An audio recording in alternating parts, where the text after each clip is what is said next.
घरोघरी मातीच्या चुली या मालिकेच्या 19 जूनच्या जबरदस्त भागामध्ये अखेर खरी पार्वती ही आनंद आश्रमामध्ये होती या सगळ्याचा खुलासा झालाय। त्यातच खऱ्या पार्वतीच्या कुड्या या सगळ्यांचा एकदम विचित्र पद्धतीने खुलासा होताच खोट्या पार्वतीचं सत्य कसं उलगडले पाहूया। इकडे 19 जूनच्या भागामध्ये सुमित्रा आणि आता इकडे लता ह्या दोघी जणी भांडत असतात। सुमित्रा म्हणते, आज ही बाई माझ्या घरात शिरली, माझ्या देवघरात शिरली, उद्या माझ्या स्वयंपाकघरात शिरेल, मला हे अजिबात चालणार नाहीये, हिला आत्ताच्या आत्ता इकडून हकलून द्या। यावरती आता इकडे लता म्हणते, काय ग, माझं माझं माझं माझं चाललेलं आहे, काय तुझं काय तुझं तुझं काहीही नाहीये, हे घर माझं आहे आणि या घरात मी तुला आसरा दिलास आणि त्यानंतर त्यानंतर तू आता या घरावरती कब्जा केलास आणि माझं माझं माझं असं काय करत बसलेली आहेस। यावरती मग आता इकडे सुमित्रा म्हणते, मला माहिती होतं की तू हे सगळं बोलणारच। अगं, पार्वती ताई आहेत ना, त्यांनी या हाताने दिलेलं दान त्या हाताला कळू दिलं नाही आणि त्या हा असा हिशोब ठेवणारच नाहीत। तू खरी पार्वती असतेस ना, तर माझं घर मी तुला दिलं, मी हे केलं, हे वाक्य तू बोललीच नसतेस। इथेच तुझा खोटारडेपणा सिद्ध होतोय। खऱ्या पार्वती ताईंनी हा हिशोब मांडलाच नसता।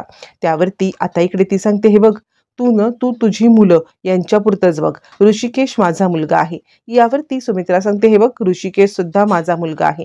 यावरती लता म्हणते, ऋषिकेश आणि नानासाहेब हे दोघंही माझे आहेत, तू आणि तुझी मुलं हा वेगळा हिशोब ठेव। यावरती सुमित्रा म्हणते, बास कर हं, हे बघ, फक्त जन्म दिला म्हणून कोणी आई होत नसतं, त्याला लहानाचा मोठा मी केला, नानासाहेबांचा संसार मी फुलवला।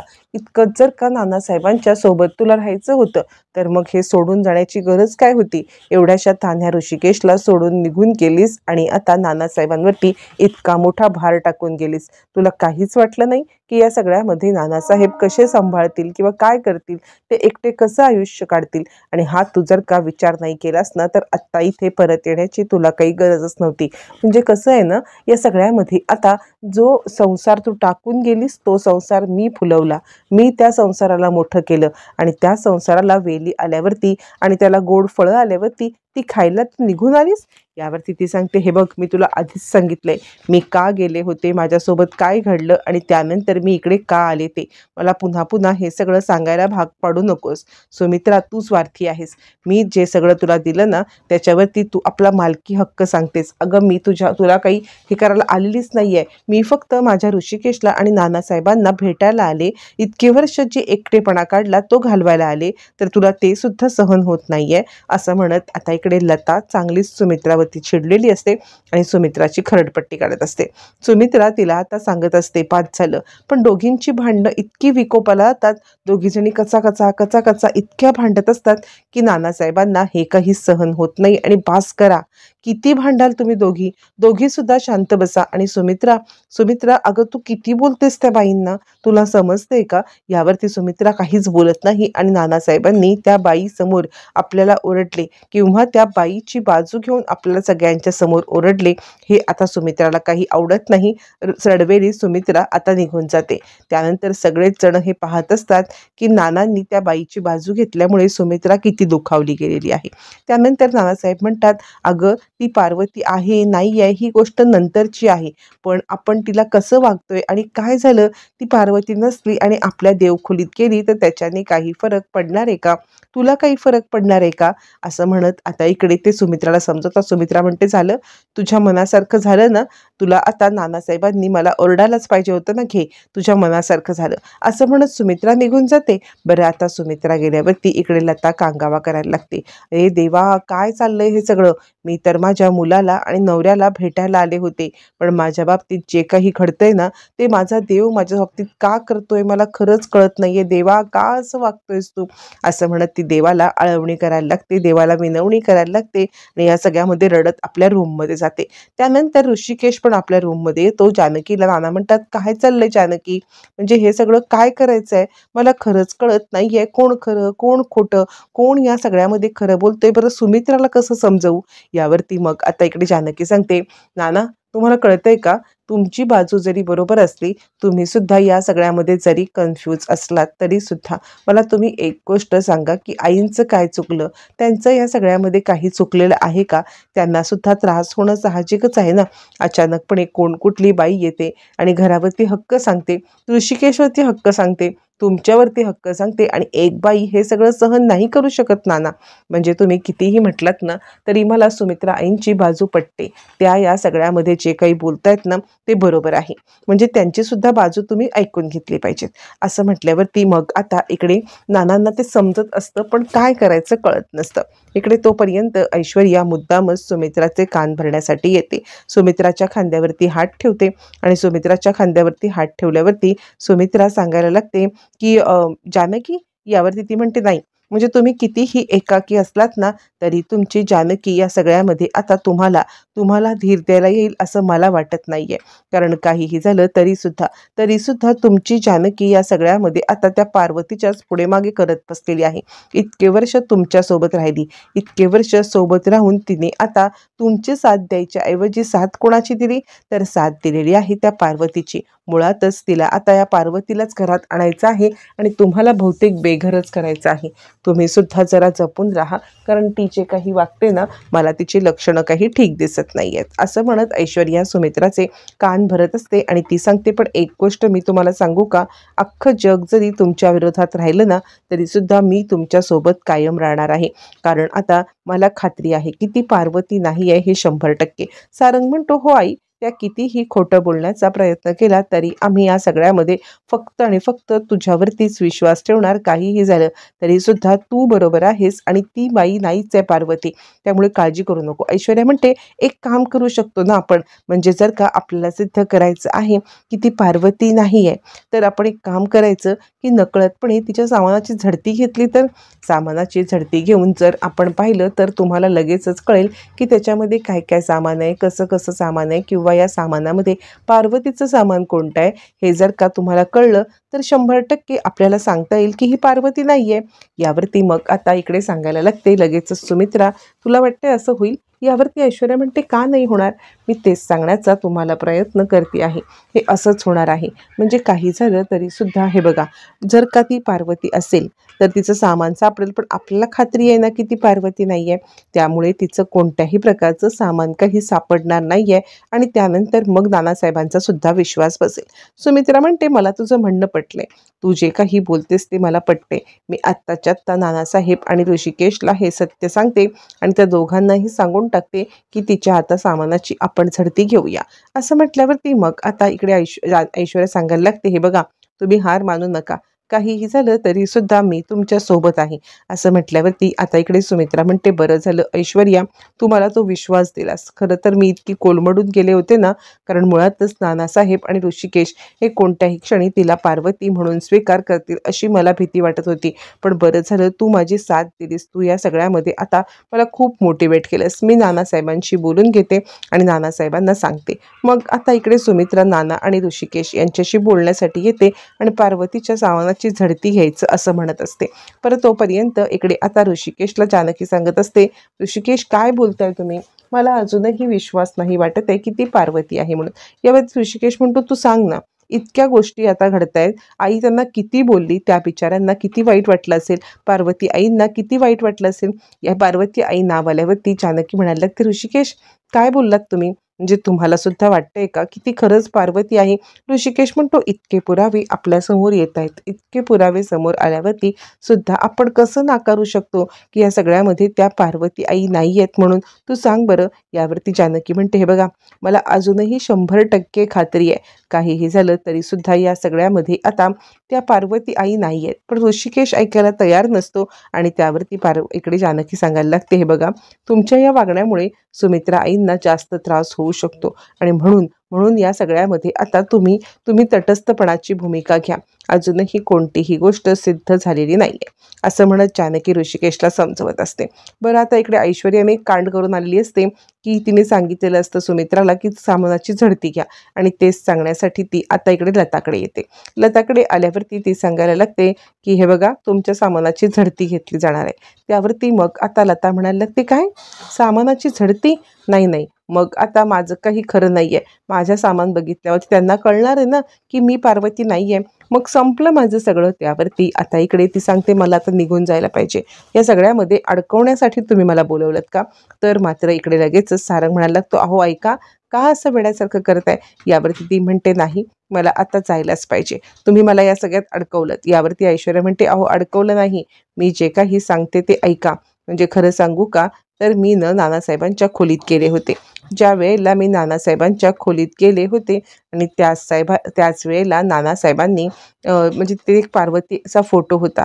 त्या फोटोचा फोटो काढून मी आणला आणि त्यावेळेला त्यांनी घातलेली कानामधली कुडी ती मी पाहिली. त्यावरती मग आता ती सांगायला लागते, मग त्या कुडीचं काय? त्यावरती ऐश्वर्या सांगते, ती सेम टू सेम कुडी मी बनवून घेतली. तो फोटो मी सोनाराला दाखवला, सेम टू सेम त्यांच्यासारखी कुडी बनवून घेतली आणि ती कुडी आता मी तुमच्या सामानात ठेवलेली आहे. असं म्हणत ऐश्वर्याने जे काही कारस्थान केलेलं असतं ते कारस्थान ती आता मोठ्या दिमाखात सांगत असते. इकडे तोपर्यंत सुमित्रा नानांच्या इथे येते. नानांच्या इथे आल्यावरती सुमित्रा सांगायला लागते, नानासाहेब, या सगळ्यामध्ये आता आपण तिच्या सामानाची झडती घेऊया. नानासाहेब म्हणतात, असं कसं? आपण ती नसताना तिच्या सामानाची झडती नाही घेऊ शकत. यावरती आता इकडे ऋषिकेश सांगतो, बरोबर आहे, त्या नसताना आपण कशी काय सामानाची झडती घ्यायची? त्यावरती मग आता इकडे सुमित्रा सांगते, हे बघा, मला वाटते हे सगळं बरोबर आहे. म्हणजे जर का ते आपण कुणी नसताना तिच्या सामानाची झडती घेतली तर आणि तरच या सगळ्यामध्ये आपल्याला काय खरं ते कळेल. आपण जर का तिला सांगून झडती घेतली तर काही उपयोगच होणार नाही आहे. म्हणून मला वाटतं की आपण या सगळ्यामध्ये ती नसताना झडती घेऊया. असं म्हटल्यावरती नानासाहेब आणि ऋषिकेश हे दोघंही जण अजिबात तयार नसतात ही झडती घ्यायला.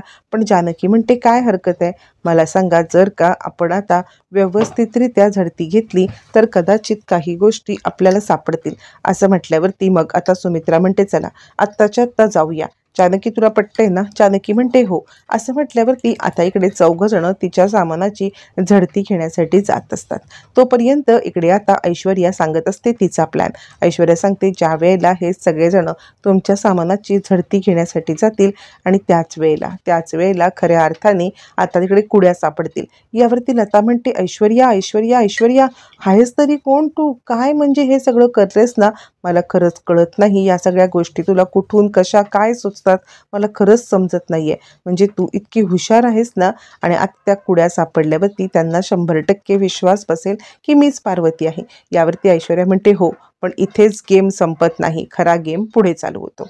तुम्ही बघाल आता काय काय करणार आहे ते मी. असं म्हणत ऐश्वर्याने फक्त इतकंच नाही तर अजूनही काहीतरी कारस्थान केलेली असतात, जी मात्र अजून कुणाला माहिती नसतात. ऐश्वर्या म्हणते, पुढे पुढे तुम्ही आता बघत येणार आहात की नक्की काय होणार आहे ते. परत तोपर्यंत इकडे हे चौघजण झडती घेण्यासाठी गेलेले असतात. तोपर्यंत आता झडती घेत असताना पार्वती सांगते, आता तिकडे कुड्या सापडतील. कुड्या सापडल्या की मी खरी पार्वती आहे याच्यावरती विश्वास बसेल. ऐश्वर्या म्हणते, हो, आणि मी त्या कुड्या अशा पद्धतीने केल्यात ना की त्याला जुन्या असं काळपट हे लावलंय, त्या जुन्या दिसतील आणि नानासाहेबांना विश्वास बसेल की ह्या कुड्या तुमच्याच आहेत. आणि तुमच्या बॅगमध्ये अजून एक गोष्ट आहे ज्याच्यामुळे नानासाहेब या सगळ्यावरती विश्वास ठेवतील. आणि तसंच घडतं. नानासाहेब रूममध्ये येतात. रूममध्ये आल्यावरती नानासाहेब त्या आता कुड्या बघतात आणि ह्या तर कुड्या मी पार्वतीला दिल्या होत्या असं म्हणायला लागतात. ह्या कुड्या पार्वतीच्याच आहेत, मीच तिला गिफ्ट दिल्या होत्या. असं म्हटल्यावरती मग आता इकडे सुमित्रा हादरते आणि तोपर्यंत ऋषिकेश म्हणतो, काय, पार्वती आईच्या कुड्या? आणि सुमित्राला पार्वती आई म्हटल्यावरती तिचं डोकंच फिरतं, ती चिडते आणि ऋषिकेश, काय बोलतोय तू? यावरती जानकी म्हणते, नाही नाही, अशा कुड्या तर किती असतील आणि कित्येक लोकांकडे अशा कुड्या असतील. इतका काही विचार करण्याची गरज आहे असं मला वाटत नाहीये. तोपर्यंत अजून काही सामानामध्ये सापडते का हे पाहण्यासाठी मग आता इकडे सुमित्रा ज्या वेळेला ते उघडते आणि त्याच वेळेला इकडे आता तिच्या हातामध्ये एक रिसीट येते. ती असते दीनानाथ आश्रम, पार्वती पुरुषोत्तम रणदिवे, आणि त्यांची देणगी 8,000 रुपये. यावरती मग आता इकडे सुमित्रा म्हणते, हे काय आहे? त्यावरती जानकी म्हणते, कदाचित या आश्रमात त्या राहत होत्या का? यावर ऋषिकेश म्हणतो, आपण एक काम करूया, या आश्रमात ताबडतोब जाऊया, म्हणजे काय खरं काय खोटं हे आपल्याला कळेल. असं म्हटल्यावरती आता इकडे जानकी ऋषिकेश त्या आश्रमात जायला निघतात. तोपर्यंत आता इकडे ऐश्वर्या सांगते, तिकडे एक पावती सुद्धा ठेवलेली आहे. त्यावरती मग आता इकडे लगेचच लता म्हणायला लागते, म्हणजे त्यांना लगेचच समजेल की मीच आता पार्वती नाहीये. यावरती सारंग म्हणतो, असं का तुम्ही केलं? यावरती ऐश्वर्या सांगते, असं का केलंय म्हणजे मी तिथल्या माणसाला पण मॅनेज केलंय, त्याला पण सांगितलंय काय बोलायचंय ते, आणि तो पण ते बोलणार. त्या आश्रमात मी सुद्धा माझा एक माणूस पेरून ठेवलेला आहे आणि तो माणूस आता पद्धतशीररित्या सगळं सांगेल. असं म्हटल्यावरती आता इकडे जानकी ऋषिकेश आश्रमात येतात आणि तसंच घडलेलं असतं. आता इकडे लगेचच ते दोघं जण आल्यावरती फोटो दाखवला जातो आणि हा फोटो पाहिल्यावर तो माणूस म्हणतो, ह्या पार्वती काकू. आणि आता या सगळ्यामध्ये ह्या आमच्या इथे राहायच्या, खूप लाघवी व्यक्तिमत्व आहे हां. असं म्हटल्यावरती आता इकडे लगेचच ऋषिकेशचा विश्वास बसतो आणि तो म्हणायला लागतो, ह्या कधीपासून इथे आहेत? यावरती डिटेलमध्ये जे काही ऐश्वर्याने सांगायला सांगितलेलं असतं ते सगळं तो माणूस सांगतो आणि आता ही पार्वतीच आहे या सगळ्यावरती आता शिक्कामोर्तब झालेला असतो. ही पार्वतीच आहे असं कळल्यावरती आता इकडे जानकी येते आणि जे काही आश्रमात घडलेलं आहे ते सगळं सांगायला लागते. त्यावरती आता इकडे नानासाहेब म्हणतात, काय म्हणजे ती पार्वती या नावाने राहते? अगं सुमित्रा, अजून तुला काय पुरावा पाहिजे? एक एक करत अनेक आता पुरावे आपल्यासमोर आलेले आहेत आणि त्यानंतर आता अजूनही आता इकडे आपण विश्वास ठेवला नाही तर कसं चालेल? त्यावरती आता इकडे सुमित्राचा मात्र विश्वास नसतो आणि ना जानकीचा विश्वास असतो. जानकी म्हणते, मला सुद्धा अजूनही वाटत नाहीये की त्या पार्वती आई आहेत म्हणून. त्यावरती ऋषिकेश म्हणतो, का? आता काय राहिलंय अजून? म्हणजे आता आपण इतक्या पद्धतीने चौकशी केली, सगळ्या गोष्टी आपल्यासमोर आलेल्या आहेत, मग ती पार्वती आई आहे यावरती विश्वास का नाहीये? जानकी सांगायला लागते, आई तुम्ही काळजी करू नका, मला 100% खात्री आहे. हे सगळे पुरावे असले म्हणून काय झालं? ते त्यांच्या बागेत सापडलेले आहेत ना. असा काहीतरी पुरावा असेल किंवा अशी काहीतरी गोष्ट असेल की जी फक्त पार्वती आईंना माहिती होती आणि त्याच्या व्यतिरिक्त कुणालाही माहिती नव्हती. अशी जर का कोणती गोष्ट असेल तर त्या गोष्टीचा सोक्षमोक्ष आपण लावू शकतो. म्हणजे एखादी गोष्ट म्हणा किंवा किंवा एखादी आता इकडे जन्मखूण म्हणा, जी आता नाना सांगू शकतात. असं म्हटल्यावरती नाना आता ताबडतोब म्हणतात, हो हो, आहे अशी एक खूण.